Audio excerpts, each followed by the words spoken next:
Amis investisseurs, bonjour et bienvenue dans cette nouvelle vidéo. Aujourd'hui, on va continuer sur la lancée des royalties et on va découvrir les royalties dans le domaine musical.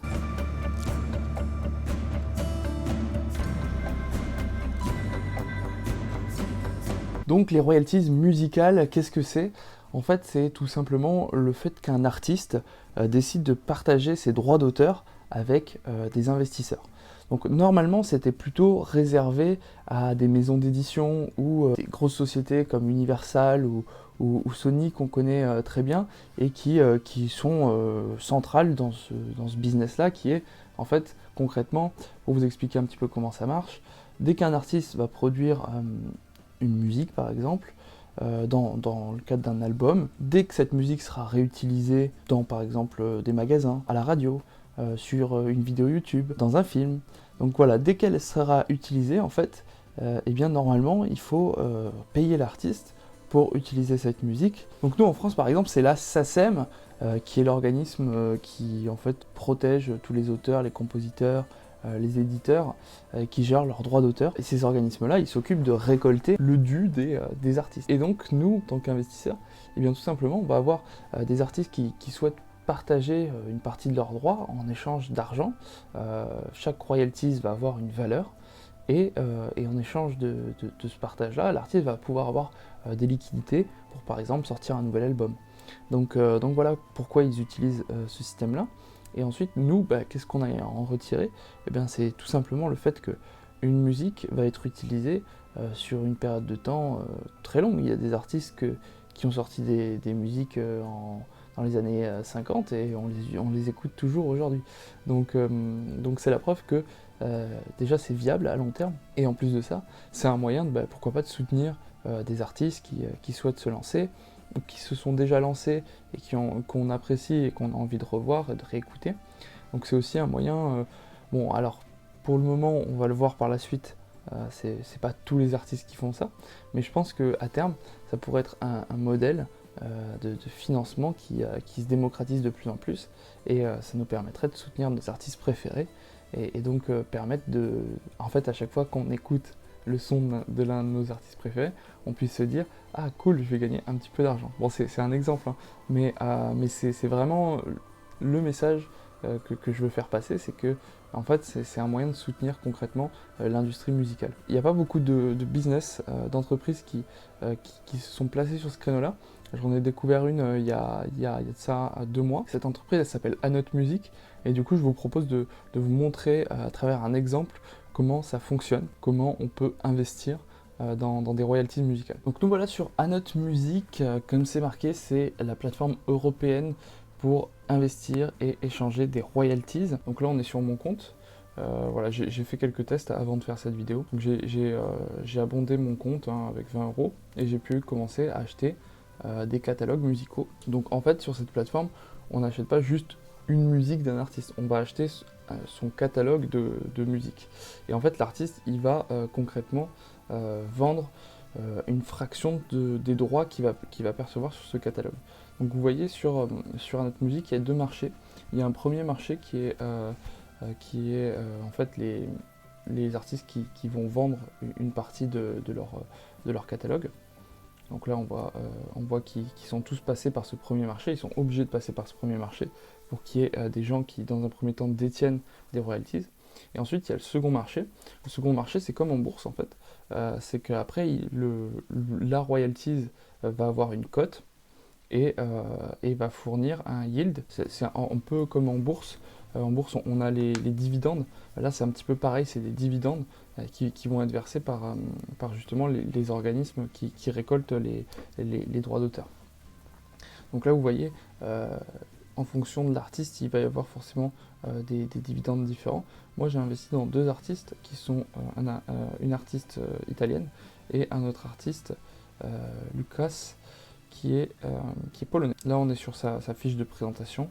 Donc vous avez les détails, notamment le prix d'une royalties à l'heure actuelle, le retour sur investissement annoncé. Et donc, vous voyez, il y a plusieurs détails à prendre en compte. Déjà, le premier, c'est que un artiste va vendre une partie de ses royalties, soit in fine, donc ça veut dire que ça n'a pas de... tant que tu les détiens, t'appartiendront jusqu'à ce que tu décides de les revendre, soit dans une période de temps limitée. Pour le coup, lui, c'est la durée, vous voyez, c'est DND, donc c'est la durée de vie des droits. Et là, du coup, c'est catalogue à vie. Donc ça, c'est intéressant, plutôt investir dans des artistes qui proposent de catalogue à vie, parce que sinon, après, vos royalties, elles ne vaudront plus rien. Si, par exemple, ils vous cèdent une partie des droits sur une période de 5 ans, tous les ans, la valeur des royalties va baisser, parce que du coup, forcément, si quelqu'un décide de racheter une royalties et qu'il lui reste plus que 4 ans, et que vous avez bénéficié de 5 ans, enfin de 1 an, forcément la valeur de la royalties vaut moins, parce qu'il va percevoir moins il va percevoir la même chose mais pendant moins longtemps. Voilà. Et alors que lorsque c'est à vie, voilà, le prix de la royalties aura tendance à se maintenir dans le temps. Et en plus, ça peut être un investissement, voilà, qu'on garde dans son portefeuille. Donc là, après, voilà, il y a des ordres. Comme en bourse, il y a des gens qui vont se placer à la vente, d'autres qui vont se placer à l'achat.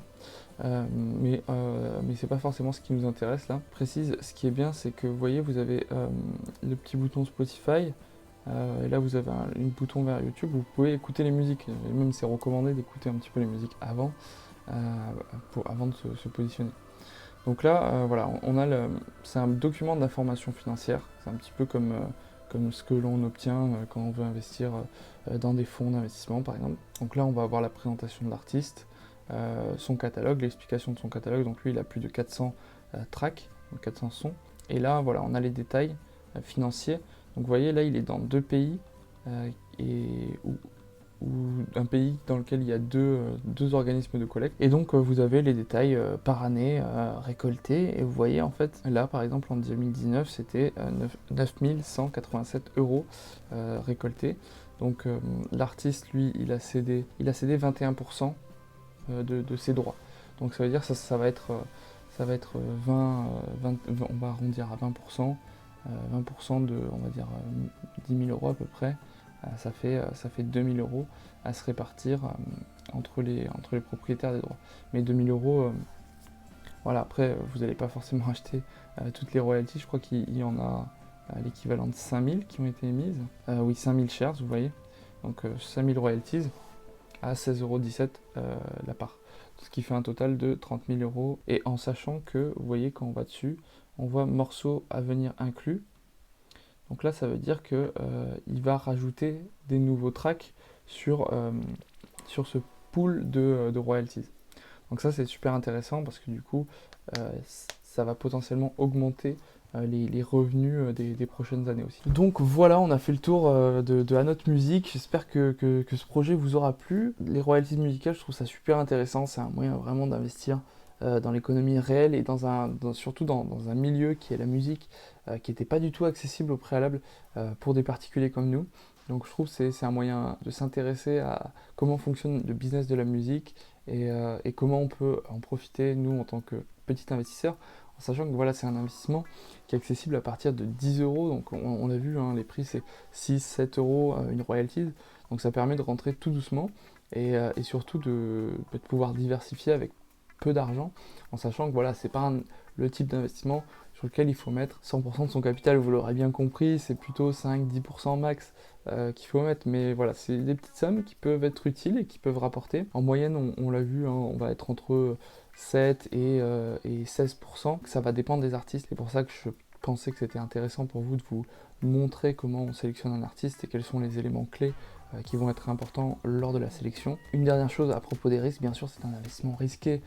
L'artiste peut très bien ne plus fonctionner, son catalogue peut ne plus être utilisé par des Spotify, par des majors, enfin par des chaînes de télé, par des films, par des chaînes YouTube pour enfants. Par exemple, l'artiste que je vous ai présenté a fait beaucoup de musique pour enfants aussi. Et ce qui est intéressant de remarquer, c'est des artistes qui parfois ont des catalogues très diversifiés, qui vont être à la fois sur de la techno, à la fois sur de la musique pour enfants, à la fois sur du rock, enfin bref, c'est ça qu'il faut regarder plus en détail. Et je compte sur vous pour le faire avant d'investir, c'est super important. N'y allez pas forcément les yeux fermés, renseignez-vous bien comme il faut. Et n'hésitez pas à mettre en commentaire les artistes que vous aimeriez voir dans lesquels vous aimeriez investir. Ça serait super intéressant de voir ça.